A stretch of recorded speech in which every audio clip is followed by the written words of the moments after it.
Good afternoon, everyone. Thank you for joining us today for the KAS and ISAS panel discussion on cyber resilience in the Indo-Pacific. Today on the panel, we are joined by Professor Dong-Yun Cho, Senior Researcher at the United Nations Institute for Disarmament Research, Dr. Dai Mochinaga, Associate Professor at Shibura Institute of Technology, Dr. Gatra Priyandita, Senior Analyst at ASPI, and Mr. Arindrajit Basu, PhD candidate at Leiden University. The session will be chaired by Dr. Karthik Nachiappan, Research Fellow at ISAS and US. Today's session is being live streamed on the ISAS Facebook page. With that, I'll hand over the session to Dr. Nachiappan. Thank you so much, Syed, and a warm welcome to everyone here and joining us online to this panel discussion on cyber resilience in the Indo-Pacific, organized by the Konrad Adenauer Stiftung in Singapore and the Institute of South Asian Studies at NUS. And it's my great pleasure to welcome our excellent cyber experts here in Singapore. This event is part of a two-day workshop on cyber resilience in the Indo-Pacific, and this one panel is the public part of this workshop. So cyberspace is increasingly a contested environment across the region. Cyber trends are evolving against the backdrop of major power rivalries, rampant digitalization, and an array of digital threats and vulnerabilities that are emerging, and threats that countries have to manage themselves. So it's not easy, and these kinds of challenges are only getting harder. Adversaries are getting smarter, they're getting more efficient, and mitigating and handling these different cyber and digital threats will become only more difficult. But it will also require comprehensive political and institutional actions, both within countries in the Indo-Pacific, but also a lot of them working together collectively to deal with this problem. The focus of our panel discussion today is to get a sense of what this regional cybersecurity context is. What are its challenges? What are the different kinds of threats and risks and vulnerabilities that are emerging? How countries in this region are responding through strategies, policies, and different kinds of reforms, and what they can do collectively. We're going to be focusing on 4 specific countries, but I'm sure others will come into the discussion. So India, Indonesia, Japan, and South Korea. So what we're going to do is have a conversation, me and our experts here. I have questions on cybersecurity, on the regional cybersecurity environment for each of them, who have deep knowledge on their own specific countries, but also broadly on the cyber trends and the cybersecurity context here. So the plan is for me to have a conversation with them till about 5, and then we'll open it up for a broader discussion with the audience till 5:30. So to kick off, I want to just get their initial thoughts on what the regional context looks like. So maybe Dai, let me start with you. What is your assessment of the regional cybersecurity context? Okay, thank you, Karthik. Hi, my name is Dai Mochinaga from the Shibura Institute of Technology. Yeah, I'm sorry.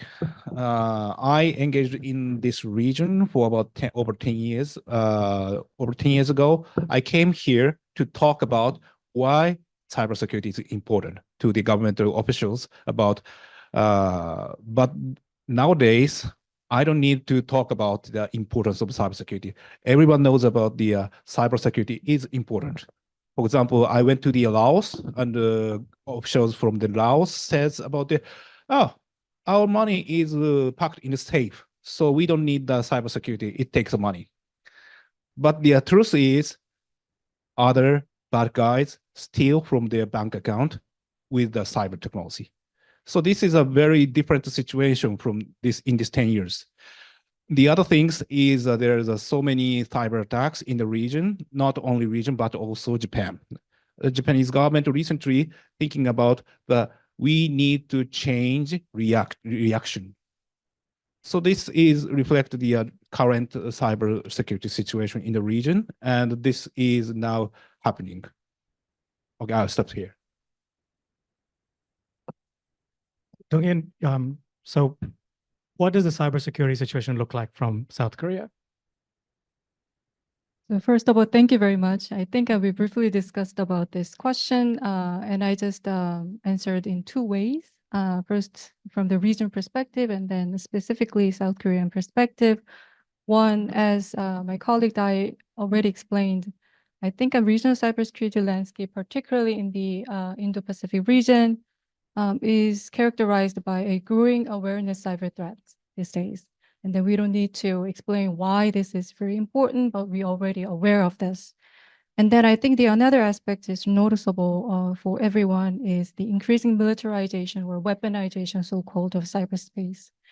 So countries like South Korea are gradually adopting more comprehensive cybersecurity policies, while others are still in early stages of early cyber threats. Whether cybersecurity strategy will be needed or necessary is another kind of topic, but I think this is the reality. And then another aspect is cybersecurity capabilities and technological advancement. The landscape is marked by asymmetry. We already discussed this topic, where some nations have advanced the cyber capabilities, whether it be offensive or defensive, and others lack, creating vulnerabilities that potential adversaries can exploit this gap. So I just wanted to highlight these two things. Thank you. Thank you so much, Donghyun. Akatra, I'm going to ask you to talk about Southeast Asia, but since you're based in Australia, if you can also maybe extend the region to cover Australia, and especially since Australia has been making so many progressive strides in terms of cybersecurity. So over to you. Well, thanks very much, Karthik. I think firstly, you're seeing a lot of more of the same. In many ways, I think the kinds of criminal activities that you see online, still some of the same old stuff that you see 10 years ago. It's things like phishing and email fraud, email scams and fraud. They've, I think, been amplified in many ways by artificial intelligence increasingly. I think the extent of it is also becoming more serious. You're seeing cyber scam compounds in Cambodia, in Laos, in Myanmar. It's a lot more difficult to contain in many ways. But as colleagues have mentioned, I think increasingly countries are a lot more aware as well about these problems. We are seeing a lot more countries developing the institutional, legal, regulatory foundations to combat and defend against cybercrime, cyber threats. More countries developing cyber capabilities. But at the same time, more countries also engaging with cyber mercenaries.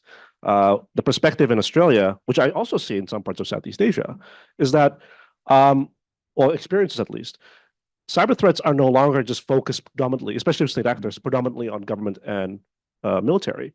Increasingly, private entities are under attack as well. Increasing number of cases where state-sponsored cyber operations focus on private entities like universities, IP-intensive, intellectual property-intensive industries, for the purposes of possibly stealing intellectual property for commercial gain.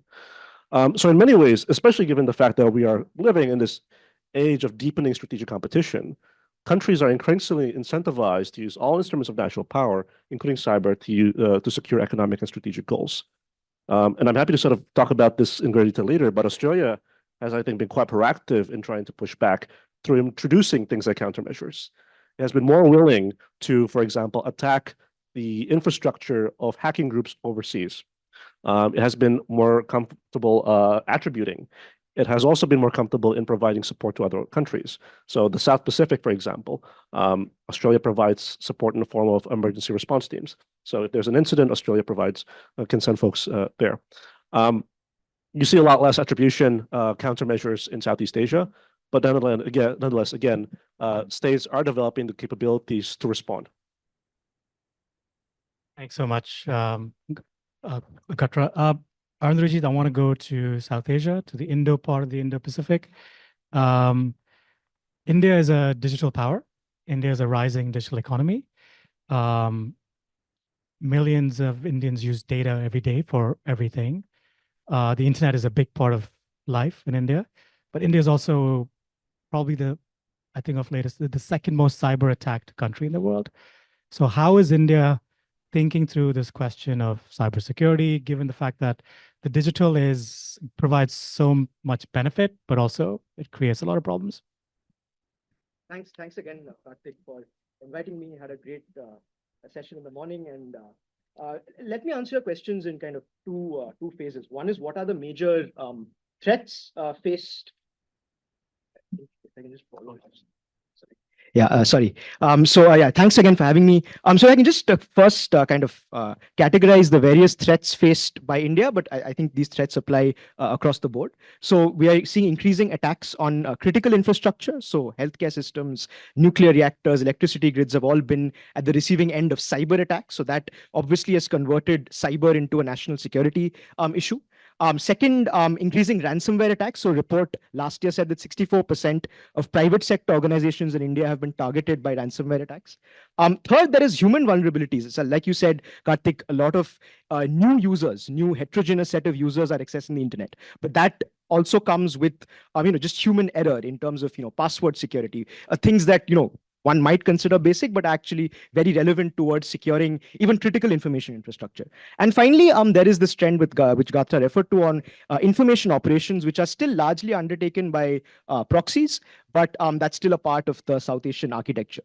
So with that, how does, India view cybersecurity? Obviously, given the threats, given the importance of the digital economy, it is obviously a major foreign policy priority, it is a domestic policy priority, and it is a national security priority, most importantly. And there are two major opportunities which India is engaging with at different levels. One is using domestic institutional and legal levers to ensure that there is a greater degree of cyber resilience. So despite not having an updated cybersecurity strategy, there are binding domestic laws and regulations constraining intrusion into digital infrastructure. And there is also a plethora of institutions across the various ministries in India that look at cybersecurity. So specifically on critical information infrastructure, there is the India's Computer Emergency Response Team, which does a lot of work. And so the institutional landscape is definitely being built up.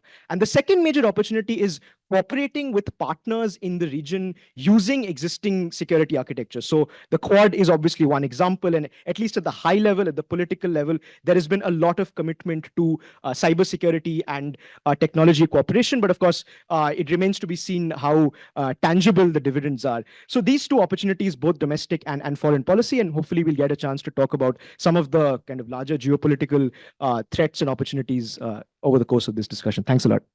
Thank you. So in a nutshell, we are living in a very volatile and hostile cybersecurity context in the region that's filled with different kinds of threats, as our experts mentioned, and threats, both state and non-state actors who have different capabilities and are using it to advance their own interests and motivations.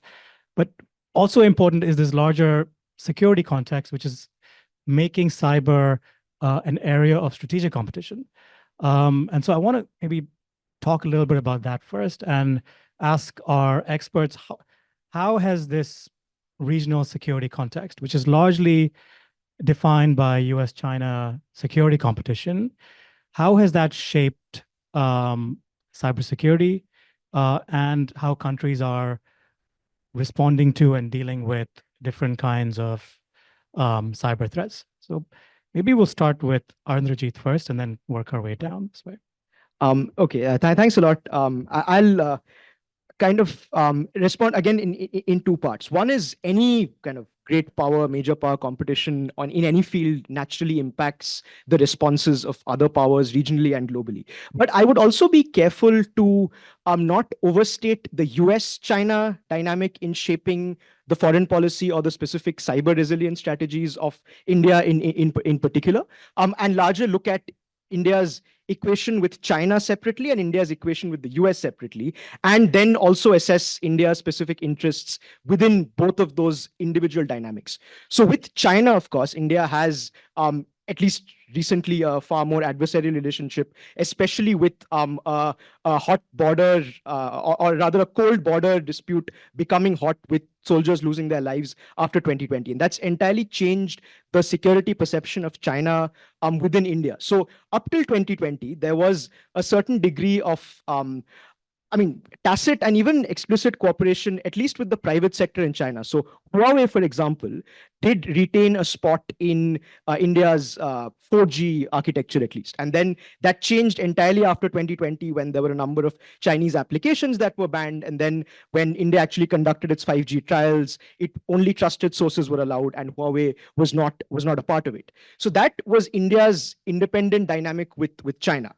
And now, incidentally, India has a burgeoning relationship with the US, which is only growing in terms of course, kind of ideological cooperation aside, just tangible cooperation in the defense and the cyber sector. And these two things are happening in parallel. Does India's adversarial relationship with China kind of shape India's positive overtures towards the US? Absolutely. But at the same time, I think that it's important to look at these two relationships separately, because ultimately, India considers India's material interests, which are still rooted in developmental interests, and what is the best option for India in terms of procuring technology, and what is the best in terms of the value for money. Is it what is the cheapest equipment at the best rate that you can get? So ultimately, the decision that India makes in terms of cooperating with one entity or another is a combination of security, economic, and ideological interests. And it's important to understand that as of now, if you look at cyberspace being a domain of ideological competition between a state-centric Chinese model or Russian model and an open US model, then India has not explicitly said that this model is good or that model is bad. It's more about just ensuring that India takes the best out of both models, takes the best out of the technology available from both the models, and then uses it to the best of its strategic interests. So that's how I think India is navigating great power competition. And I'd love to hear how other countries in the region are maybe navigating it as well. Sure. Happy to sort of jump in there. I mean, just to reiterate what Indrajit has said, I think when we think about how Southeast Asian countries have been developing their cybersecurity policies or ecosystems and all that, US-China competition very rarely comes into play. It's really, again, focused on fairly basic cybercrimes, but also on internal threats. A lot of the conversation in Indonesia, for example, about threats online, they don't really concern APTs or hacking groups with some possible state affiliations. Rather, they focus on proxy wars and the use of the internet by terrorist organizations. So decision-making when it comes to cybersecurity have these things in mind. Same case when you think about ICT equipment procurements, it's really driven by the developmental imperative. It's at the moment anyway, I don't see, with the exception of two countries, Vietnam, three countries, Vietnam and Singapore, and perhaps increasingly the Philippines, security considerations, particularly when it comes to China, they don't really come into play per se when it comes to ICT procurements. Of course, very different attitude in Australia, where I think in many ways Australia was sort of at the leading edge of working towards phasing out Huawei's presence within this ICT ecosystem. It was one of the first countries to ban Huawei equipment from its 5G, for example, out of genuine national security concerns. But even then, I mean, I wouldn't say it as being part of US-China rivalry per se. I think Australia has genuine concerns about China. Yeah, and going back to the fact that China has been conducting information operations as well as trying to influence political elites, for example, in Australia. So the US-China factor, I think, only will become a restraint over time if US-China tech competition worsens, and if the United States increasingly extraterritorializes its China policy, for example, pressuring countries to cut back on Chinese supply chains. Thank you. I'm guessing the situation is a bit different in Northeast Asia. So Donghyun, what's it? Happy to jump in, and thank you very much for the question. I think so the US-China security competition deeply affects the security in the region in general. And then I think it does by polarizing nations into camps aligned either with the US or China. And competition definitely extends to the cyber domain, as we can discuss, where both powers engage in cyber espionage, cyber warfare capabilities, and digital infrastructure competition. Already mentioned my fellows here, 5G networks, for example. And this competition creates strategic dilemma for many countries in the region, especially Northeast Asia, as they must navigate between some economic opportunities presented by China and the security assurance is offered by the US. And from this perspective, the U.S.-China rivalry serves as quite useful for him to understand this dynamic and regional dynamic issues, as it reveals power dynamics, technological interdependencies, and geopolitical alliances in the cyber domain. But as my colleagues already point out, however, I think it can also oversimplify complex regional dynamics, especially when it overlooks the interest of smaller countries or states or non-state actors in cyberspace. So I think we definitely keep that in mind.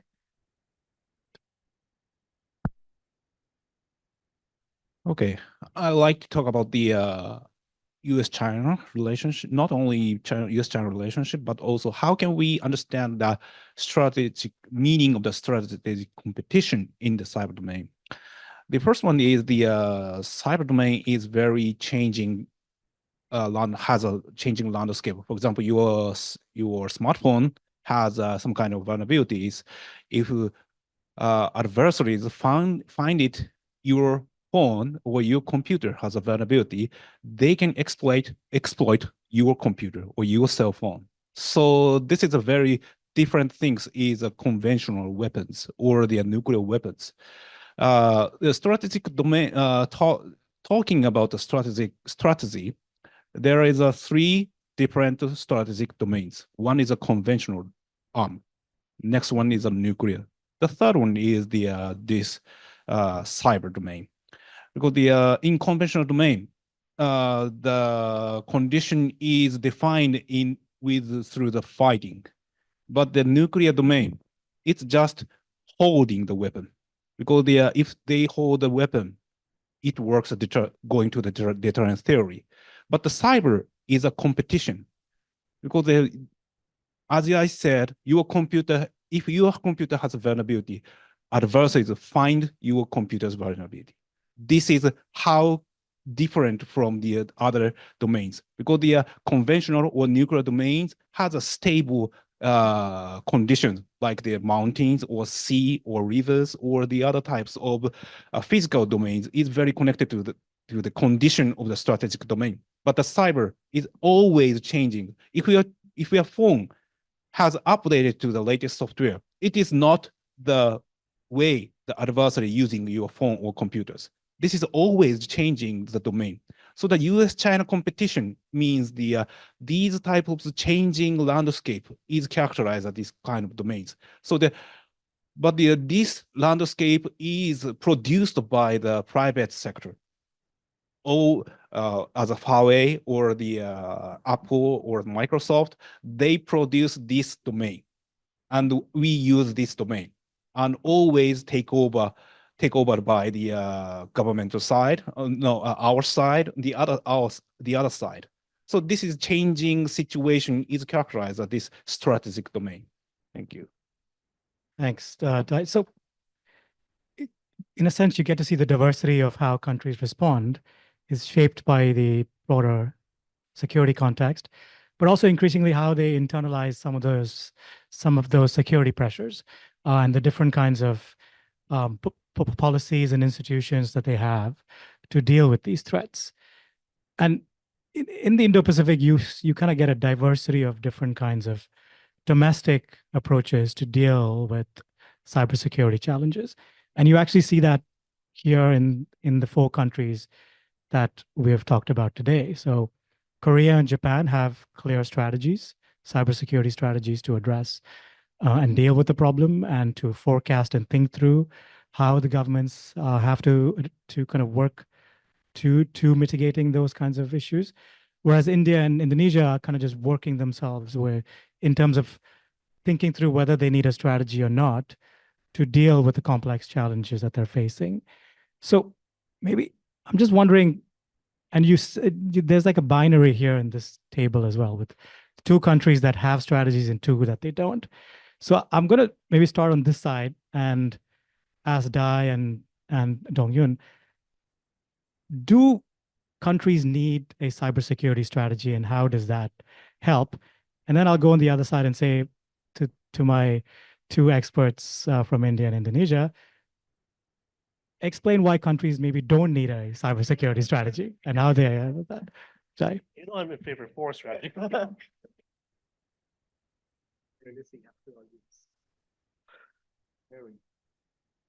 Very interesting question.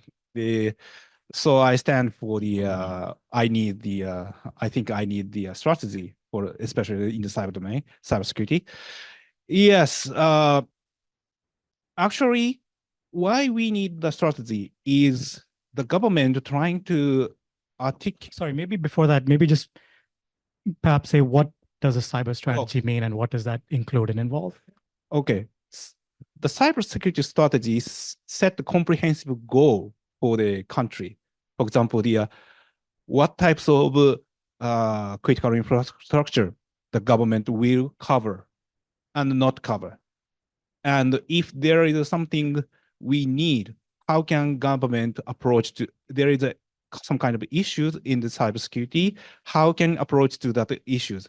It articulated in the cyber strategy and implement specific policy or regulations. That is why we need a cybersecurity strategy. If there is no strategy or such a kind of policy, the other country or other countries sees this the country has no strategy, they are doing nothing. So we cannot talk with them about cybersecurity. We cannot take any trade, because if they send money to them, they cannot hold that kind of money because their financial institution lack of cybersecurity.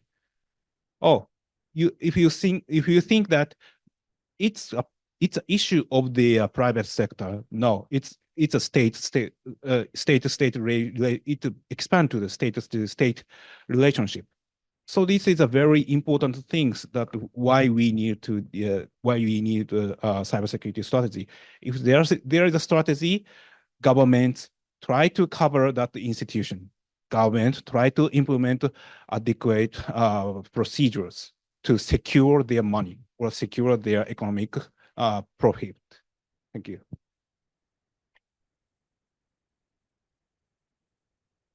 So I am supposed to talking about the merits of adopting cybersecurity strategies, but I just wanted to highlight, I think developing and adopting cybersecurity strategies is one of the ways the government-wide really great way to better understand and address their specific vulnerabilities and also understand the geopolitical context. And then I'm really firm believer in the written format, since it could be really articulate what's really the priorities for the government. Why? So countries like Korea and Japan, which have more advanced digital economies and are more integrated into global supply chains, need robust cybersecurity strategies, not only because to protect the critical infrastructure, but also maintain economic stability. So I think in that there is some merits, but I just wanted to really briefly highlight some demerits to have a balanced perspective. So I think we already discussed with some colleagues during the coffee break. So having a strategy can sometimes create a false sense of security. So especially if it is not accompanied by the real operational capabilities or legislative support. So I think we need to be very careful to have a balance. Katra, sorry, before I come to you, I want to just mention that Korea has had two strategies so far, one in 2019 and then again one in 2024. What's the value of refreshing and renewing a strategy over time? What's the Korean experience been in that regard? Or what's driven that kind of updating of the strategy in less than 5 years? And I think I can just answer the question into two ways. One is the changing international security environment is the one, including the technological advancement. And the other one is domestically kind of a political change, leadership change. So I think it's all the same for every country in the region. So in terms of the international security environment, we already discussed the US-China rivalry. It is more increasingly focused on the technological advancement, not only cyber, but also AI and quantum computing is on the horizon. So I think this is the one And the other one is we cannot deny or ignore the domestic political leadership change. So there must be some kind of a different priorities and interests. So I would say in two ways, we need to see both at the same time. Thank you. Gatra. Thanks so much, Karthik. I'm going to be a bit sneaky and not argue that we don't need a cybersecurity strategy, because I think eventually it's good practice. But as Dongyan has mentioned, I think we should not really be rushing to a strategy. I think just because other countries have a strategy doesn't mean that we should immediately. And part of the logic is what Dongyan mentioned, in that when you rush into a strategy, it gives you a sense of security. It gives you that tick that sort of increases your rankings in the ITU cyber index, for example. Suddenly you're a lot better at cybersecurity than others. But then if you have not addressed a lot of the wicked problems, I think, surrounding just how you organize your cybersecurity governance, how you improve your enforcement mechanisms, how you also have, make your legal framework clearer. Having a strategy, it's meaningless. It's just a piece of paper. Then there's no way to pursue that. And my belief is that I think a cybersecurity strategy is important because, well, for the sake of transparency, you want other countries, other people, as well as your own people, to know what it is that your goals are with cyber tools. But when you have a cybersecurity strategy, and no means of actually pursuing it, then I think you're just equally as untrustworthy. All right, before I go to Anujit, can you talk a little bit about the ASEAN now as well? ASEAN's doing a lot on cybersecurity. There's a lot of coordination at the ASEAN level, bringing Southeast Asian countries together. Is there a strategy within the ASEAN in terms of cybersecurity and how they're thinking about this environment and dealing with it? Yeah, so ASEAN does have its own cybersecurity cooperation strategy that I think expires next year. So the Malaysian chairmanship will be starting a new one. It's a 5-year one, and it's ending the second strategy. So we're going to have a third strategy under Malaysia. Now, the thing about cybersecurity cooperation in Southeast Asia is, of course, you need to really underline the fact that cyber maturity levels across the region is very diverse. So obviously you have Singapore and Malaysia, which tends to be a lot more advanced compared to countries like Myanmar, for example, which is very, very behind. Now, the cybersecurity cooperation strategy really just focuses on establishing those links of interstate cooperation, reaffirming shared commitments to things like the UN 11 norms for responsible state behavior in cyberspace, which says what states can and cannot, should and should not do in cyberspace, as well as reiterating things like capacity building, highlighting again it's important to work together in cyberspace. Now, there has been some developments, I think, within ASEAN cybersecurity cooperation. Again, in 2018, ASEAN became the first regional organization, and I think still the only regional organization to politically adopt those norms, the UN 11 norms, as well as the broader framework of responsible state behavior in cyberspace. I think you've also got, for example, the ASEAN Regional CERT Network, which was only set up this year. So there is progress. It's a bit slow, but I think in many ways you need to develop those trust first. I mean, I think the cybersecurity community involves not just the agencies that are naturally comfortable with engaging with other countries. You have a lot of introverted agencies, like cybersecurity agencies and signals directorates are not necessarily the kind of agencies that are comfortably engaging internationally, right? So I think that's always been part of ASEAN, of the ASEAN way. You foster those relationships, and then eventually it becomes institutionalized. Right. So on the cybersecurity strategy, I've been asked to say why it's not good. But before that, just a couple of quick clarifications on India's kind of journey towards a cybersecurity strategy or lack thereof. There was in 2013 a national cybersecurity policy, so not a strategy, that was put out by the then department, now Ministry of Electronics and Information Technology. So that had a commitment to a bunch of high-level principles such as cooperation with the private sector, and importantly, set up an important institution, which is the National Critical Information Infrastructure Protection Center, which protects critical infrastructure in India. But there's been no update on that policy since then. There was an attempt made by the National Cybersecurity Coordinator in the Prime Minister's office to draft a cybersecurity strategy. There was public consultation that was sought, and apparently that strategy does exist, and many private sector stakeholders have seen a draft, but it's not published, and it remains unclear on why that is the case. There is a strategy that is circulated among key cybersecurity people, but it's not available to the public. So that's kind of India's journey towards a cybersecurity strategy. I mean, I think there are 2 points regarding the cybersecurity strategy debate. One is, and this is a debate that has been around in Indian strategic studies for a long time, should you have a written and published national security document? And this was triggered by an article in the 90s by a US analyst called George Tanham, who said that India does not have a strategic culture. And many Indian analysts responded to that, saying that an absence of a written document does not signify an absence of legislation, strategic thinking, or institutions that do amount to a strategic culture. So you don't actually necessarily need a written document. But many analysts, including today, say that it's time for India to have a national security document like many other countries such as the US and Japan do have, because that actually signals a normative commitment. It signals a stock take of existing geopolitical threats and opportunities. And the same arguments apply when it comes to the cybersecurity strategy debate. Not having an articulated cyber strategy gives you one, flexibility in your domestic choices. So if you have a cybersecurity strategy, you basically make a commitment to domestic stakeholders, and not having a specific one gives you an ability to backtrack a little bit in terms of the laws that you need to pass or the amount of money that you want to allocate. That's domestic. Second, arguably, it gives you a bit of pragmatic room for maneuver when partnering with external partners. And given that India partners across the geopolitical aisle with Russia, with the US, with the EU, with several countries, this flexibility on the international front is valuable, particularly because it does not necessarily commit you to a certain form of ideology. And that's the other potential value for not having an articulated strategy.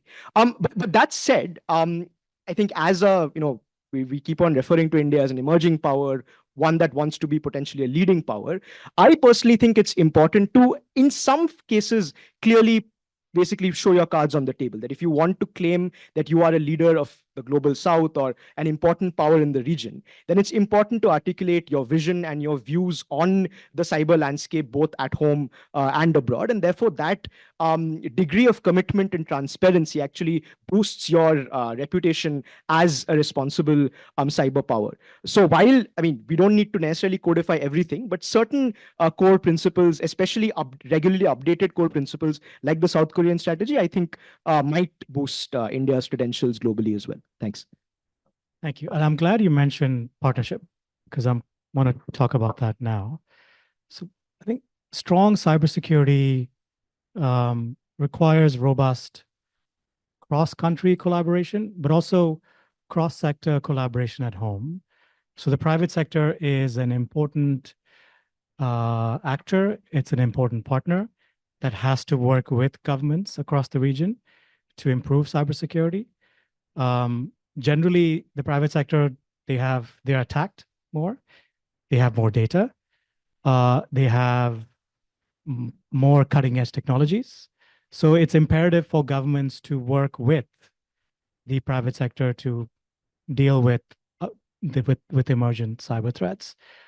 In your view, what's the state of government-private sector collaboration in the region? And what's the scope of deepening public-private partnerships going forward to deal with cybersecurity challenges? Maybe I'll start with Andrajit first, because it's a... Thanks, Karthik. So in terms of the private sector, there are two broad sets of entities that I want to talk about. One is companies, general, just companies that, like general companies, then specifically cybersecurity companies that generally hire security researchers who often are independent contractors or just work independently. I think there is a need for collaboration and steps taken towards collaborating with both of these entities. In terms of just kind of working with the private sector writ large, India-specific cyber institutions have actually set up awareness programs, set up training. So what a couple of memorandums of understanding that India's computer emergency response team has signed are with large technology companies like MasterCard and Google to set up capacity building programs for other startups or SMEs in India. So that's good. Then there are various ways in which the India Cyber Institutions is making incident reporting, vulnerability detection, and other day-to-day challenges that companies may face easier. So that's another potential positive. And when it comes to kind of the cybersecurity focused companies and researchers in particular, that has been one of kind of the findings of this the paper that I'm working on for this report, which is that is significantly improved. So even as as recently as 2018, 2019, there were significant challenges that security researchers, independent security researchers, as well as cybersecurity companies faced when, for example, carrying out security testing, carrying out intrusion attacks, and to basically test the security of various cyber systems. And that has improved significantly in terms of the institutions being much more responsive to their concerns, hosting pen testing workshops, hackathons, and so on, where genuinely the bureaucrats within the institutions are collaborating with cybersecurity experts outside. So that has been a significant point of improvement as well.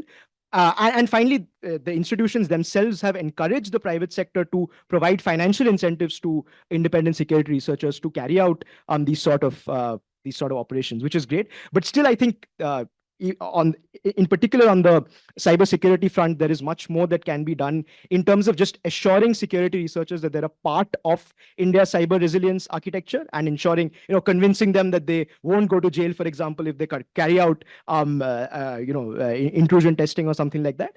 And as long as it's, of course, authorized and monitored and so on. And there's still a bit of a gulf, but that definitely has been bridged in the last 5 years in a significant way. Thanks, Karthik. Yeah, I mean, I think you see the same thing in Southeast Asia, where given that a lot of countries really do struggle to, a lot of governments still struggle to set up the mechanisms to train and respond to cyber threats. Industry becomes an indispensable partner. But beyond industry, civil society is also important, I think, especially in Indonesia, where the National Cyber and Crypto Agency works closely together with researchers and academics. So I think there's a HoneyNet project, for example, which is an American NGO, but they've got chapters around the world. They conduct cyber threat assessments. They sort of try to map it out. So this kind of sharing of information is also really important to the cybersecurity agency in Indonesia, because again, there's just so much you can do. Beyond that, I think major big tech companies in Indonesia have been indispensable in providing cybersecurity capacity building in government, in industry. They've also been very important in reaching out to other small and medium-sized enterprises as well. I mean, these are obviously probably the most vulnerable groups of organizations, right?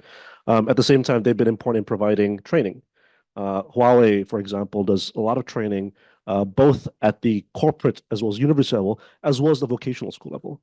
And they've trained thousands of people, of students, not just on cybersecurity, but just more broadly on other technical issues. Increasingly, I think a lot more companies like Cisco and Microsoft are doing the same thing as well. Because I think in the past, there tends to be a focus more on sort of the best students or the best professionals, but now they're making it more accessible. Thanks. Thank you very much for this this question, because I think I was particularly very much interested in the changing and evolving role of the private sector in this domain. And I think it's quite challenging increasingly to distinguish between the cross-sector and cross-country collaboration. In a way, SMEs or startups, they are working with the other countries beyond their border. And then I think it's kind of overlapping between these two. And this one is quite a new, I would say, trend we have carefully examine the foreseeable future. So in terms of the cross I just wanted to highlight the cross-country collaboration in that perspective is arguably quite important and difficult due to the need to reconcile different national interests, legal systems, and levels of cyber capabilities, as we already discussed before. And then I know it sounds quite vague, but trust in a way is a significant factor in international cyber cooperation and also cross-sector collaboration in a way.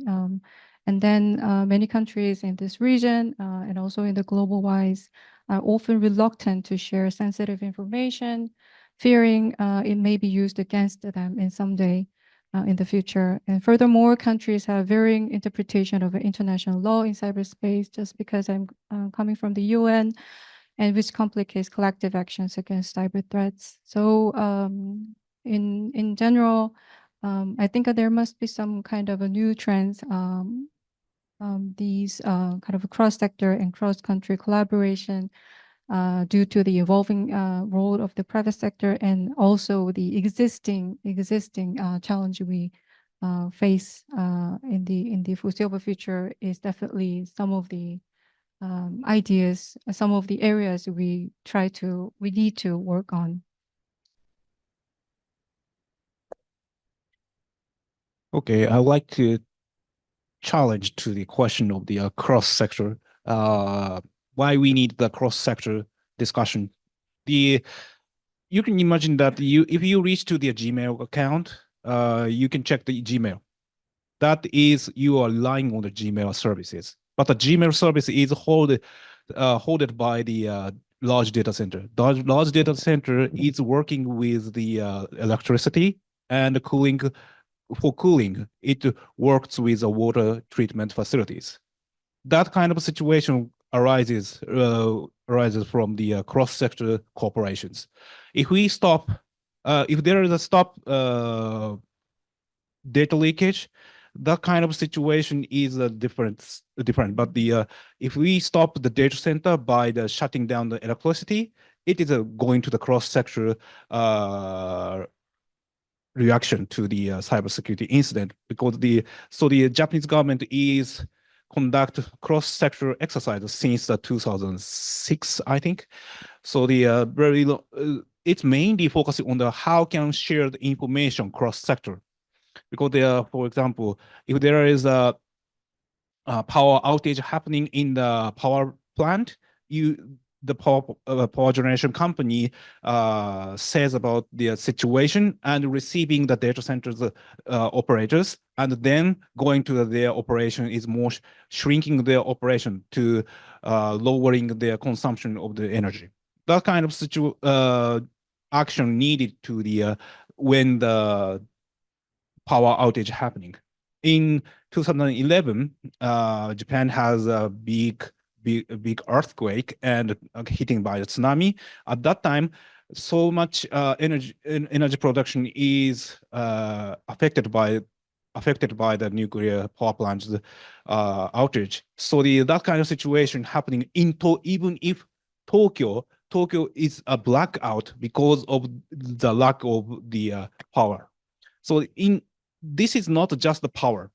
This is for power for the computing. You cannot reach out to the Gmail without the telecommunication infrastructure. So if you are using the if you're using the Wi-Fi of this college, but this college cannot operate without the power or the water or the gas or the some other critical infrastructure. So we need to understand how interdependency is a key for understanding cross-sector, what is important in the cross-sector. So this is expanding to the internationally, because I worked as the analyst at the JP.CC, and we accept the other countries' claim about, hey, Japanese guys, tell that server is something wrong, doing something wrong. So could you stop that? This kind of coordination is always happening between the countries. Because I speak Japanese and server operators only speak Japanese, so we can coordinate easily. Because if the Singapore guy told me this source of the cyber attack, we can JP.SOT can coordinate that kind of stopping that kind of attack. This means that international coordination. Why we need an international coordination? If we reach to the different country, different languages, different culture, they need a coordination. So that is why we need a cross-country coordination. Thank you so much. So it's 5 o'clock, and I want to open it up for questions from the room here and maybe online. So please feel free to just ask, and please identify yourself and before you're asking your question. Thank you. My name is Charles Chow from the East West Group. Audible? Not so good, ne? I can speak without the microphone. All right? Very good. You can speak without the microphone? All right, all right. Now, am I correct to say, the elite members of the panel, that a cybersecurity threat is only a threat when there's an immediate financial impact? First question. So if it's only an immediate financial impact, then for who is or what is the enemy and where is the weakest link? In this case now, since we are talking about cyber resilience in the Indo-Pacific, then perhaps we can limit it to maybe South Asia and ASEAN. Where's the weakest link? First question.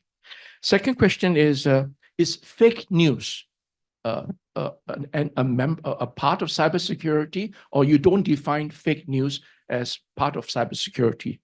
And lastly is the erosion of values. I think this is more threatening, and to me it's a form of cyber attack, because I think many Singaporeans in this room, we are celebrating Halloween, and Halloween is from America, and all the things that we celebrate are all made in China. So what I want to share with you now is there's an erosion of Asian values instead of focusing more on, in this case, our Asian values, instead of promoting other things in the sense of making more money. So is that a cyber attack? Thank you. So thank you so much. There are three questions. The first one, what's the weakest link? I'm guessing there are weakest links in every country and there are weakest links across countries. So maybe let's start with the weakest link in the region. Who wants to take that? Do you want to start with that? Yeah. Thank you for the question. And the weakest link, I'm always talking at a class about the introduction of the cybersecurity, about the weakest link is a human. Everyone.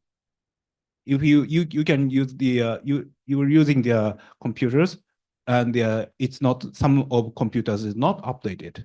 So if it's a critical person, that is the weakest link. So the percentage of the weakest person is the more critical for that kind of great countries. For example, the financial institution you mentioned about that. A financial institution, for example, a few years ago, Bangladesh Central Bank is attacked by the cyber attack, and then stealed by huge money. So that is for the Bangladesh. I'm not saying the Bangladesh people is vulnerable, but the people is weakest link. Adversaries can find the weakest link within everyone. Even if my computer may not be the updated latest to the latest version. That is the weakest link, because I know how can we exploit my computers, but everyone didn't know that. So the adversaries know that, and then what is happening is adversary trying to exploit your computers or other big organizations' computers, just like the Bangladesh Central Bank. That is why I'm saying the weakest link is everyone. But we know about how can we address that kind of issues. So this is what I mean. Is that correct? Who else wants to jump in? Thanks. Thank you, Charles, for those questions. I think I'll just primarily address the first one. I do want to talk about the context, though, because you were saying initially that cybersecurity threats are those with financial impact.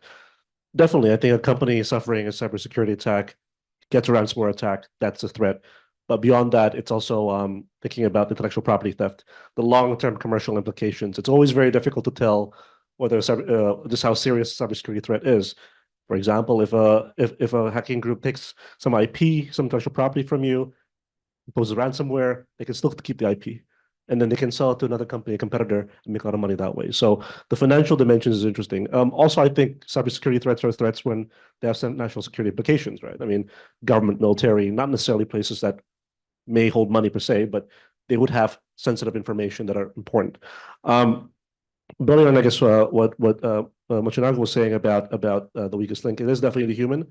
And I think the problem is increasingly, because just how interconnected the world is, how companies are, supply chains become increasingly vulnerable now. So you can be Microsoft, but if you're working together with, say, a Thai company, I mean, you're exposing yourself to some vulnerabilities because of Thailand's relatively weaker cybersecurity ecosystems. And in our work at ASPI, we have identified that Southeast Asian private entities have increasingly becoming more vulnerable. I think in 2014, 3.4% of all private entities in the world were in Southeast Asia that have been affected by state-sponsored cyber operations. By 2020, this number increased to 15%. In part, I think Southeast Asia is becoming wealthier, but also, again, companies working together with other companies that may be in more advanced economies, they become targeted because of weaker cybersecurity laws and regulations and requirements. This is personally why I think you're never going to fully educate the entire population about the importance of cybersecurity. People always click those links, but this is where you have to hold software platform companies more responsible for the security of their software. For the question, and I just wanted to mention maybe my colleagues answer the individual level of the cybersecurity as a weakest link. Maybe from the region perspective, I would say the lack of the harmonized regulations and cybersecurity frameworks in the region across the region presents challenges for coordination in response to various cyber threats. And I think leaving gaps in collective resilience, I briefly mentioned in the morning session. This would be the weakest link in the region in terms of the cybersecurity threats. And then the fragmented nature of the regional cybersecurity landscape aligns with the some sort of the state sovereignty, which is really deeply rooted in the region in general. And I think the difficulty of international cooperation in these non-traditional security domain, like cyberspace, is really challenging in terms of this, how can I say, value-wise or some belief-wise in the region, since we share some historical experiences, and then state sovereignty is always one of the really important elements in our belief. So I just would like to give you some answer on the question 1 and the question 3. Anurjit, do you want to just quickly jump in on that question, and then? I mean, mostly I want to get on question 2, but so yeah. I'm gonna, so in fake news, I'm gonna maybe club fake news and these other kinds of misinformation and disinformation as information operations, which are becoming a serious problem across the region and across the world. So how is that manifesting in the Indo-Pacific? It's particularly when, say, elections are happening, where the scope for external and other kinds of internal actors to affect social and political dynamics is quite high. We did talk about that today. So maybe broadly, information operations, is it increasing? How big of a problem is it? And are these states thinking about how to deal with that? So maybe I'll start with Arunjit first. Yeah, just very quickly. Yes, it is. I mean, to answer your question directly, it is a security issue. Information operations, especially around elections, are going up. Often, as I was saying, they're undertaken by cyber proxies, not directly by states to interfere in countries that have open information systems. So it is a cybersecurity issue. So I want to actually focus on the third prong of the question that you raised, which is how should countries cooperate to deal with it? And what is the ideal governance framework? And I want to deal with this because it's actually been a massive debate over the past 4 years at the UN, because there have been these negotiations at an ad hoc committee that was set up through a Russian sponsored resolution in 2019, negotiating a cybercrime convention. And then we actually have a draft of that convention. The committee has adopted it. It's likely to be adopted by the General Assembly later this year at this session. Now, one of the major debates at this convention was whether you should criminalize cyber-enabled crimes. And there are two kinds of crimes: cyber-dependent crimes, which are crimes that would not exist without computer systems. So illegal access, illegal intrusion, what we generally refer to as cyber attacks. And then there are cyber-enabled crimes like information operations, basically content crimes like fake news and so on. And then one of the major planks of the Russians and the Chinese as well was that they wanted cyber-enabled crimes to also be criminalized by the convention. And the Budapest Convention, which is the Council of Europe's cybercrime convention, does not criminalize cyber-enabled crimes. They only criminalize cyber-dependent crimes. And so that was the debate. So the US and the EU and the liberal democracies, the so-called liberal democracies, didn't want cyber-enabled crimes to be on the menu, and Russia and China and several other countries did want cyber-enabled crimes to be a part of the menu. And the reason for this divergence was simply that the West, broadly speaking, felt that including cyber-enabled crimes would basically be an excuse for censoring content and basically as a tool for digital repression, if I may use the term. And that was their argument. And then the argument from the other side was that, okay, no, but there are various other challenges and there's a massive security risk with fake news and information operations.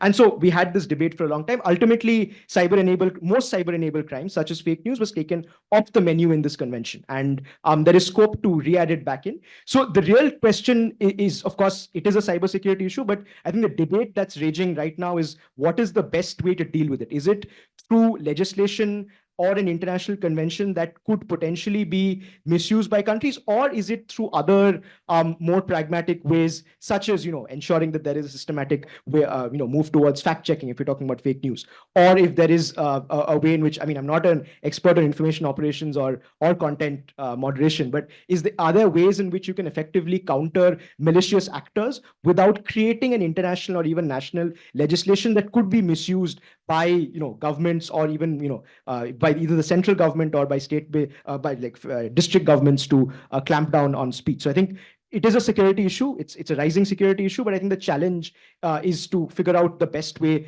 to govern it. And maybe others who are more familiar with information operations and content moderation can come in on that. So.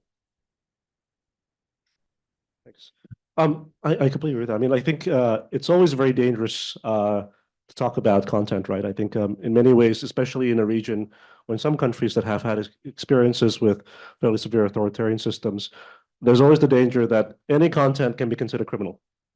This has been one of the controversies in Indonesia, for example, concerning its electronic and transactions, its ITE law, the cybersecurity law, basically, which allows some degree of which allows criminalization of or censorship of information that is seen to disrupt public order. But again, that could be many things. It could be genuine things spreading panic, but it could also be things that the government doesn't like. And of course, I'm a believer that we should use the internet for exciting public debate, right, on policy and many other things. That's where international cooperation on the subject is going to be difficult. ASEAN has some mechanisms on best practice sharing on how to combat content-based crimes and information operations. I think in many ways, it is when militaries and law enforcement in Southeast Asia think about malign cyber actors, it is that. How do you combat information operations? How do you combat disinformation? Or how do you combat things that you don't like? I've always been of the view that you can ban or censor as much as you want, but we should probably invest more in capacity building, looking at fact checking. We should press companies as well, I think, in developing the means to actually say that this is a hoax. If you use Twitter or X, they have the community notes, right, that says this information is false. I think increasingly more companies are sort of investing in the means of being able to detect what is fake information or not, and artificial intelligence is helping out on this. So WhatsApps and Facebook and so on will have to sort of comply over time. Yeah. Regarding the information operations, I just would like to comment from the maybe South Korea case and then global discussion on this issue. First of all, in South Korea, I think information operations, misinformation and disinformation, South Korea really have extensive experience to deal with these threats, not only from the DPRK, but also internally. It has been widely politicized sometimes. So it's ahead of the elections. I think there are many different examples in different countries. One of the really important elements of this information operations, it could be very simple, but it could be very effective. So it affects the public and audience very easily and very effectively. So I think the danger lies on that juncture.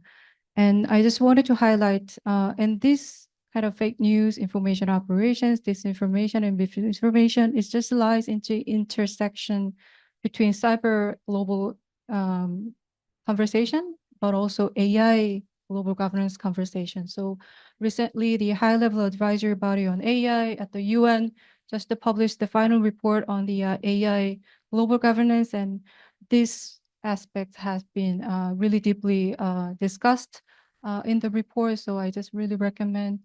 But I think cyber-related discussion is really, really important, not only because we just discuss a whole this geopolitical and technological advancement, but also it is one of the good kind of reference point for the upcoming AI global governance discussion. And also, I think I briefly mentioned the quantum global governance discussion will start, I think, next year at the UN level. So this is all intertwined and interchangeably kind of referenced. So yeah, with that, thank you very much. Do you have something to add to that, Tai, or? Yeah, I'd like to add the one is the Japanese situation is the influence operation is happening to the Okinawa. Okinawa is there is a U.S. base in large bases in East Asia region. So the now the in the public opinion, some people is says independent from the Japan, trying to do that, but the that is a very minor opinion. But now the behind that opinion, there is some kind of influence operation, some people says, that is backed by the Chinese government, because the Chinese government trying to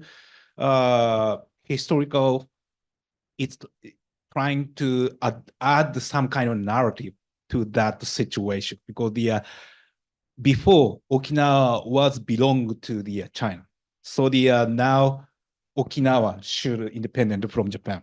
That kind of narrative is spread by the a part of China in the very minor people in China. But the this year, one Chinese university set up their Okinawa Ryukyu Research Center. Ryukyu means the old name of Okinawa.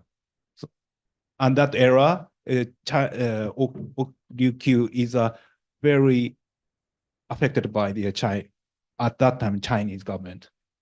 But the China has a very long history about the influence operation, because they said defining three warfare. It is one is a psychological warfare, and a public opinion warfare, and a legal warfare. This warfare is defined in their tactics, and they are trying to do that. The one thing is Taiwan issues, and the Taiwan always influenced by the Chinese influence under the influence operation. So this is what is happening now, but not only Singapore, but also in Japan, there is an influence operation, or South Korea has an influence operation. It is not a unique situation in the region. It's a global, worldwide issue. Thank you. So we have about 8 minutes left, and I'm hoping we can get 2 or 3 questions together before we finish. And I have one here.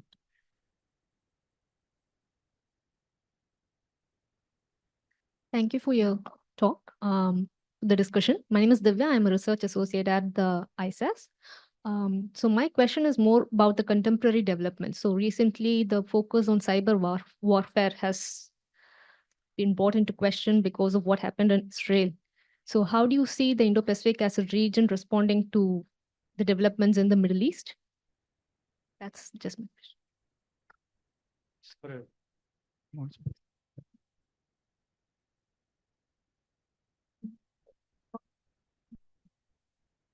Oh, yeah. And thank you to this team panel for having followed our invitation from KAS and ISAS to come to Singapore. This is Moritz from KAS. I would like to bring in a little bit of European perspective, if I may, and especially addressing the fellows from Japan and Korea.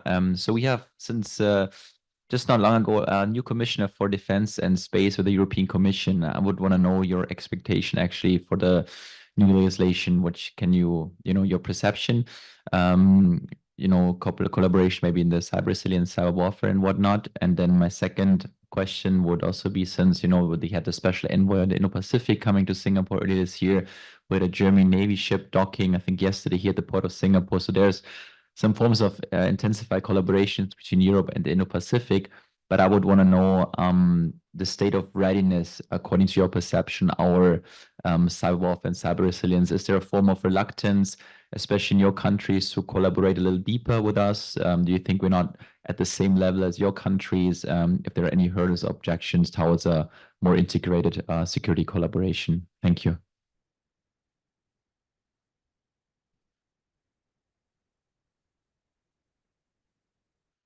Hi, my name is Saeed. I'm a research analyst at the Institute of South Asian Studies. My question kind of overlaps with what Divya asked. And so I think one thing that came through from the discussions today was that cybersecurity related strategies and laws can be reactive or can respond to the developments in the international security environments and technological developments. So the recent event of the explosion of communication devices in Lebanon, that was perhaps a very tangible demonstration of perhaps it can be I mean a cyber attack because it also kind of delves into the vulnerability of supply chains and attacks on ICT infrastructure. So it kind of operates at the intersection of several domains. So I wanted to understand that what kind of implications this has for cybersecurity strategies and cyber defense agendas for states, and in their frameworks of cybersecurity, how do they see this event, and how it might change things? Thank you. Great, thank you. So maybe I'll club those two questions together and frame it as: are we going to be seeing more cyber warfare in the Indo-Pacific? And are countries, are they going to be moving more towards having cyber forces, having offensive cyber capabilities, which they will have to use at some point, given the security environment, not just in the region, but globally? I'm guessing that's what the questions were talking about. And second, what's the scope of EU security, cybersecurity cooperation with specific countries in the region? So maybe let's take the easy question first, the EU. And who wants to start there? I know that EU, India, there's a Trade and Technology Council. They are increasingly trying to talk about how we can work together on tech issues, but it hasn't really reached into the cyber digital security realm, right? It's more on the digital economic, maybe AI side, right? Do you think, are there kind of barriers between the EU and India, or EU and Korea, EU and Southeast Asia in terms of discussing some of these issues? Maybe start with India first, Anurjit, and then I'll be very quick. I think the TTC, while it's a digital economy focused dialogue, I think around the TTC, there's been a lot of, especially track 2 discussions on cybersecurity. I think a lot of them, brokered by think tanks such as yourself, where there are experts, cybersecurity experts across domains in India get together with cybersecurity experts across domains from various EU countries. Germany has been definitely one country from where experts have regularly come to India, especially in the last year. I know several experts from German think tanks have visited India regularly. So I don't think there is a clear barrier. I think the way to answer that question is, when we talk about cooperation, what exactly do we mean? What are the tangible outcomes of this cooperation? Is it information sharing? Obviously, there are barriers to that, right? Because EU has its own set of alliances and India has their own set of partnerships. So that's one. Second is, do we mean joint cybersecurity exercises? That I think that's something that we could be seeing, not sometime in the not too distant future, as long as there is some sort of an arm's length. Or are we talking about just exchange of expertise and information, which is happening to a certain extent, but there is scope for that, I think, to be made more cohesive. But I don't think, correct me if I'm wrong, I don't think there is any very tangible barrier as such to EU-India cooperation, because on most general issues there is a degree of convergence. So let me stop there. Katra, do you want to quickly jump on that before I? Yeah, sure. Same with Southeast Asia. I think there's probably a little barrier when it comes to cyber cooperation, of course, not including issues concerning security, right? When we talk about Southeast Asia cyber engagement with the rest of the world, with the exception, I think Singapore is a more complex, comprehensive cyber diplomacy program. It's largely about capacity building, and it's capacity building both at the operational as well as policy and technical levels.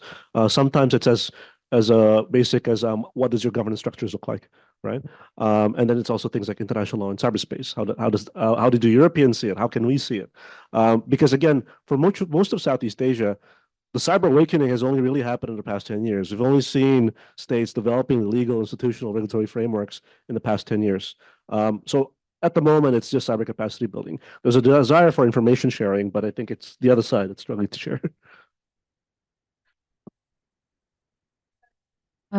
Maybe thank you very much for the question. That's what I am very much interested in. I just really briefly discussed this point in my paper, but what happening in the Middle East war, what happening India, Russia, Ukraine war, whatever noticeable new trend was the major cyber operation targeted the Viasat incorporations KA and SAT satellite, leading to significant disruptions in other countries as well, including Ukraine, France, and Germany. And this is one noticeable the element in this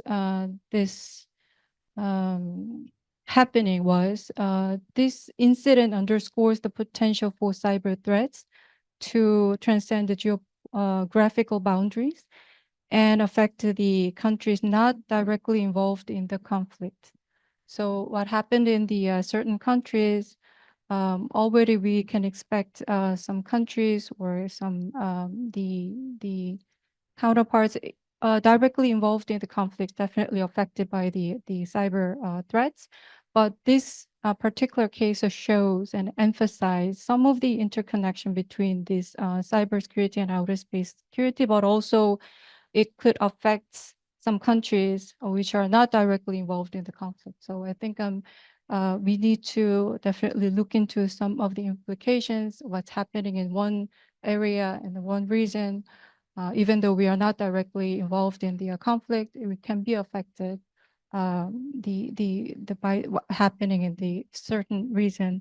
In terms of the EU and Asia Pacific corporations, I think Karthik and I have been invited to one of the conferences hosted by the EU, and it is a part of the in-pace project to explore what technological areas we can strengthen collaboration and cooperation between the EU and Asia Pacific region. It will be held in Seoul, I think next week.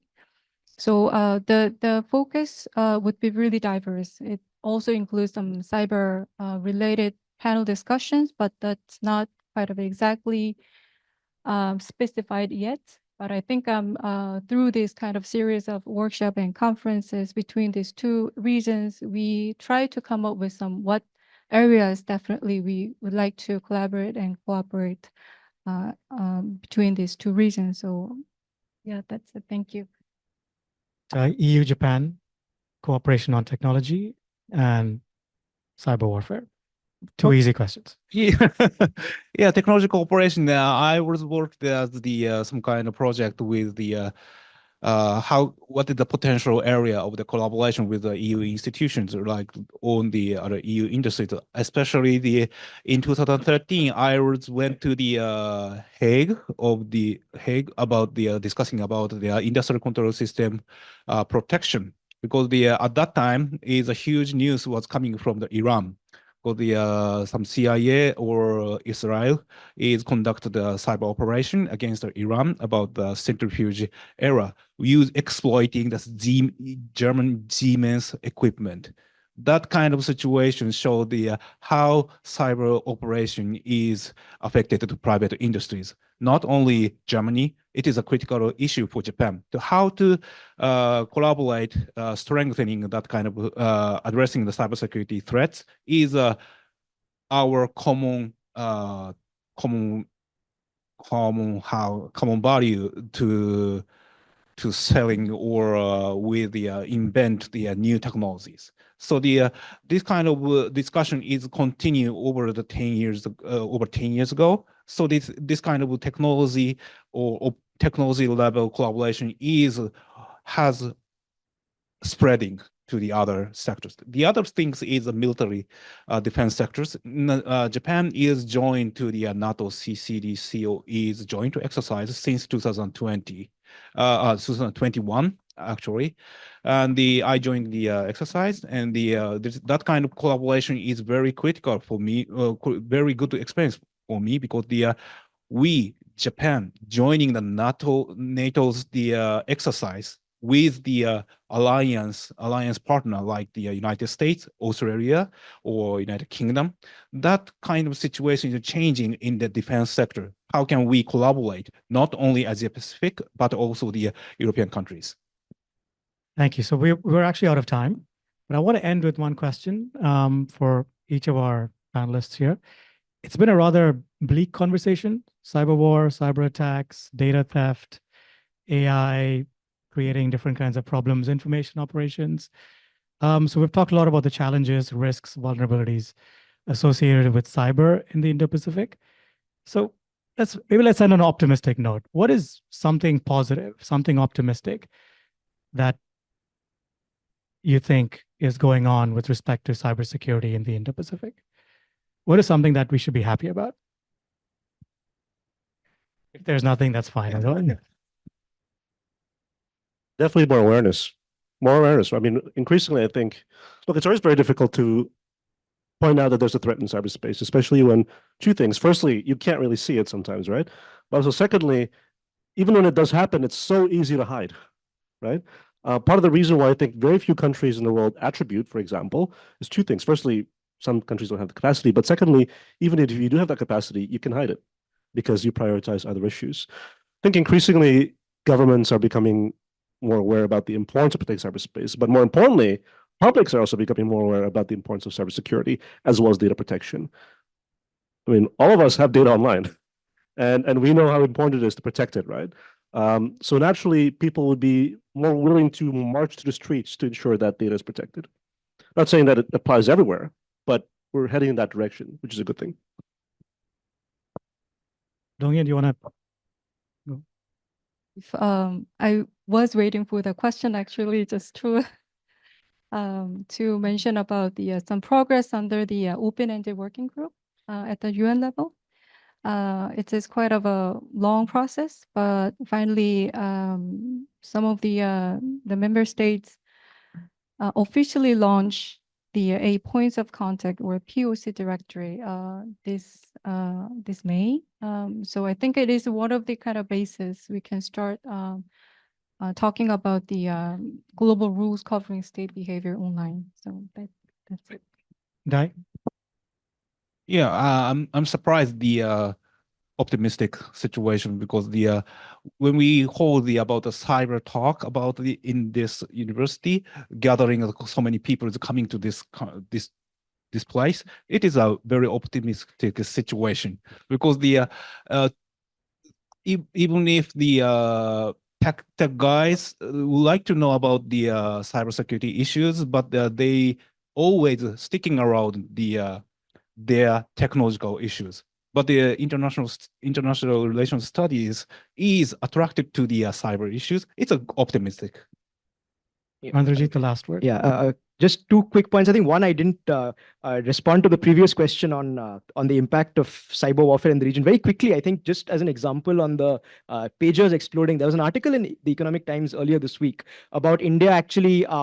There was so 60% of the Indian CCTV market is actually Chinese CCTV equipment, including companies like Hikvision, I think. And then there was a notification put out 3 months earlier to actually put out a new tender for new companies, and then nothing happened to the notification. Then after this incident, the notification's out again, and then it's being operationalized. And there was an article about how there was a clear, even though no one's admitting it, there was a correlation between that happening and the supply chain risk becoming very real, and there being immediate action taken on it. And that actually is in line with my response to your final question, which is, again, following up on what Gatra said, that cybersecurity has been recognized as a major national security issue. There are immediate triggers that elicit very quick responses. And I think the second thing to be optimistic about is the increase in data protection legislation and regulation in the region. And often the privacy community and the security communities are kind of two separate epistemic communities, if you like. But I think that guaranteeing robust privacy and having robust safeguards for personal data is actually a major way towards bolstering general cybersecurity, in particular, weeding out the threat to the human element. So I think the burgeoning of data protection legislation in the region, of course, there's scope for improvement, et cetera, but I think just having more data protection legislation is one of the major improvements we've seen in the past few years, and hopefully that will continue. Great. Thank you so much. I completely endorse all the optimism in this table. And I'm really glad that we had this conversation and we're having such conversations on cybersecurity. I think we really need more of them to understand where we are and where we need to go in this part of the world. It's been a long day. Please join me in thanking our experts for answering all our questions and for being here. And thank you.